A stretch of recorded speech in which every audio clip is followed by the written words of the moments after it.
那天早上，我像往常一样被闹钟吵醒，本来打算赖床5分钟，但一伸手摸了摸脖子，哎呀，这酸痛感让我差点从床上滚了下来，顺便摸了摸额头，糟糕，发热了，37度8。虽然不算高，但我心里立刻响起警报，今天得去看医生。平时都是和李文一起去，他中文好，沟通毫无压力。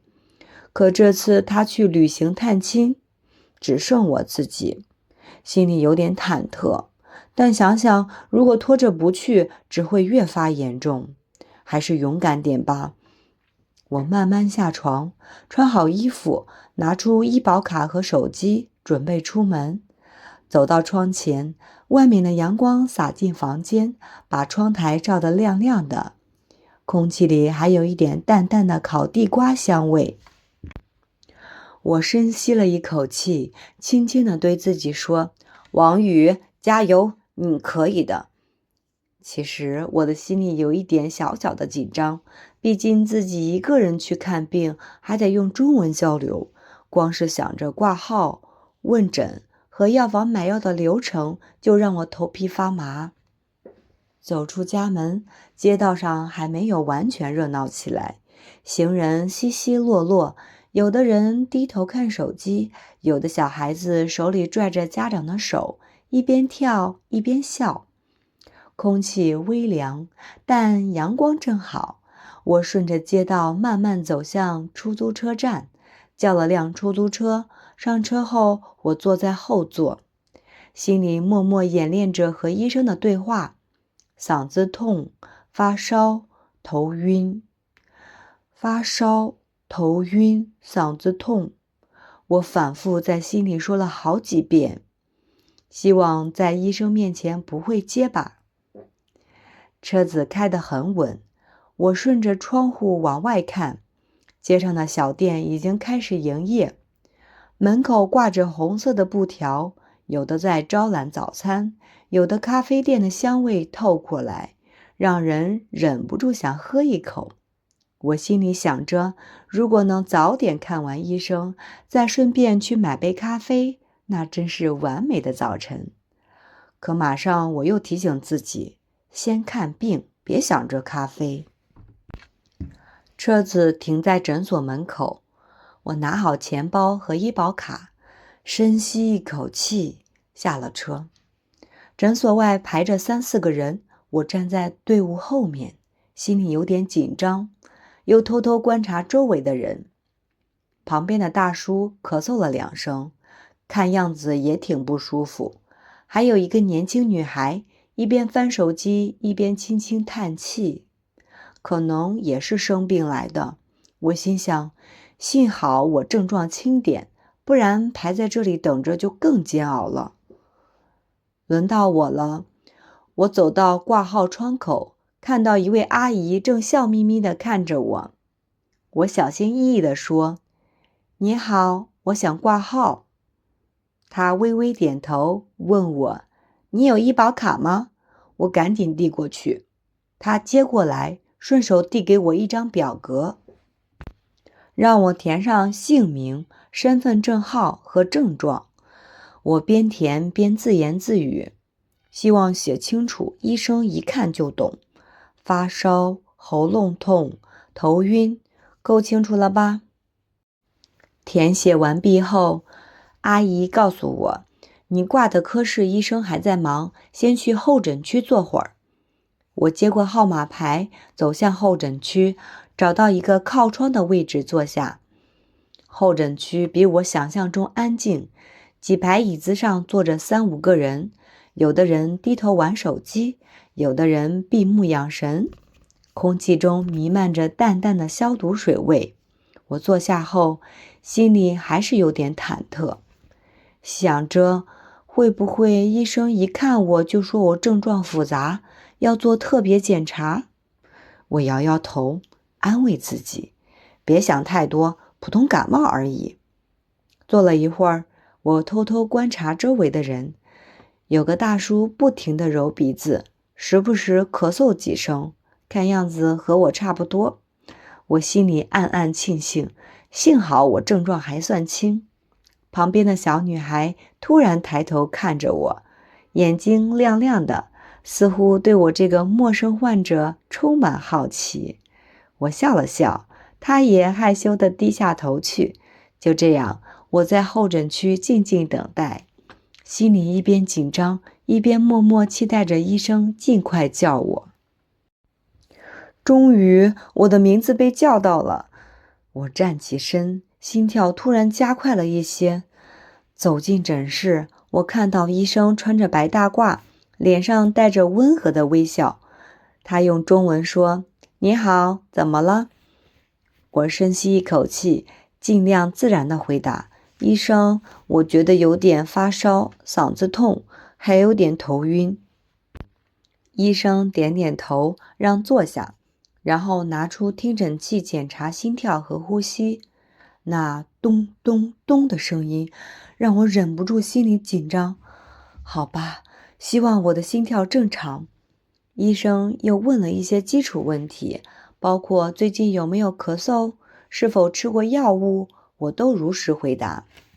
医生看完检查后笑着说：“你的喉咙有些红肿，可能是病毒性感冒。”他开了几种药，并详细说明用法，提醒我多喝水，多休息，按时吃药。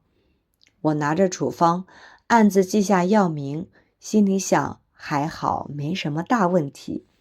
医生还幽默地补了一句：“按时吃药，不然药会生气哦。”我忍不住笑了出来，心情一下轻松不少。拿着处方，我走向药房。药剂师看到我手里的单子，微笑着说：“您好，请问是配药吗？”我递上处方，他熟练地拿出药品，一边配药一边向我解释：退烧药每4小时2片，喉咙含片按需，咳嗽药晚上睡前吃。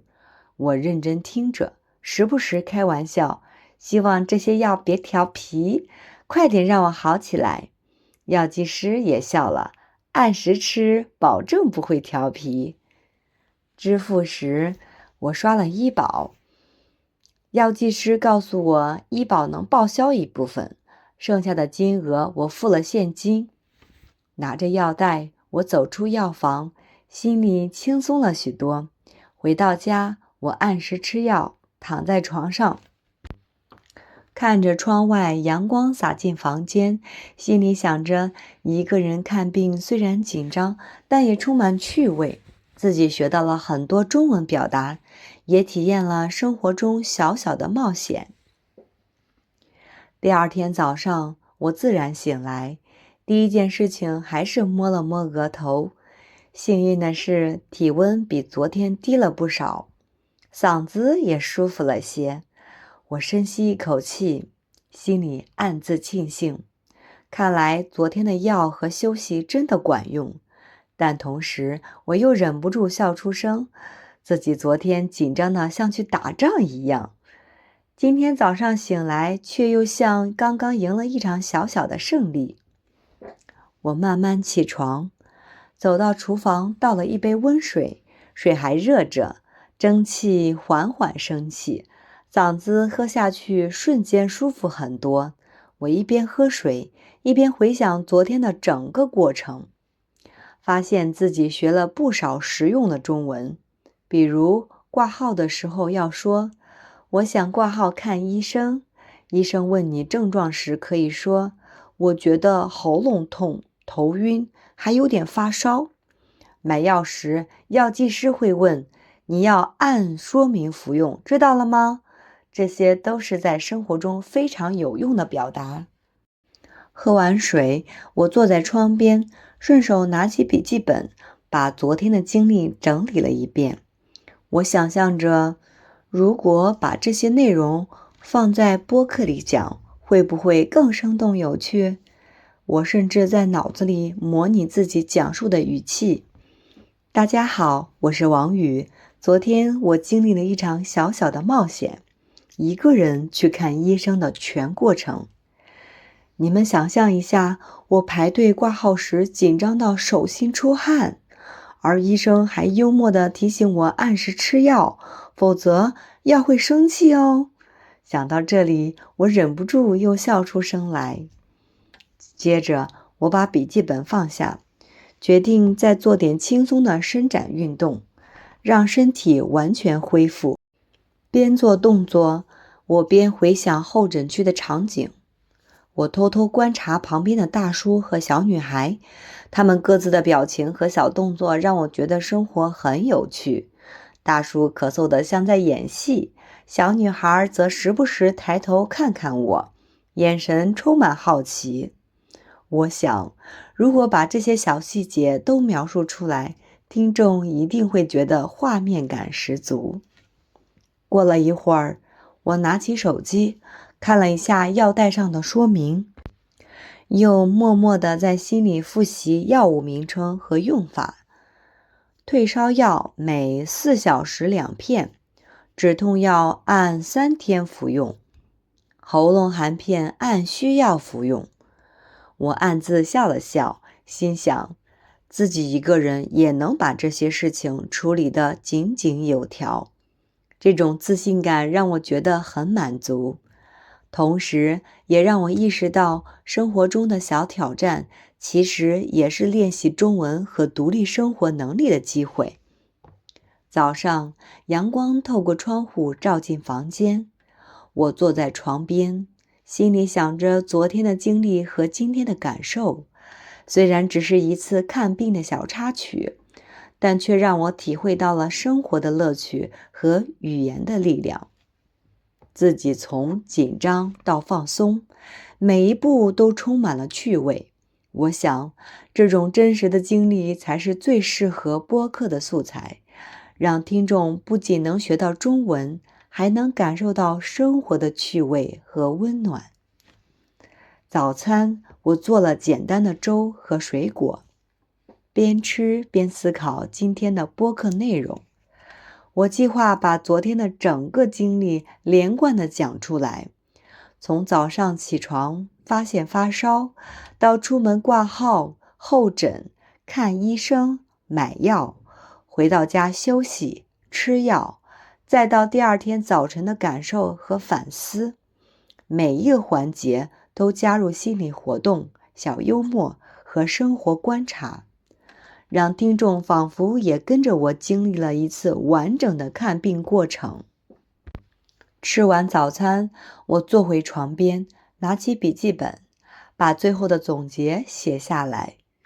生活中，即便是小小的疾病和看病经历，也能让我们学到很多中文词汇和生活技能。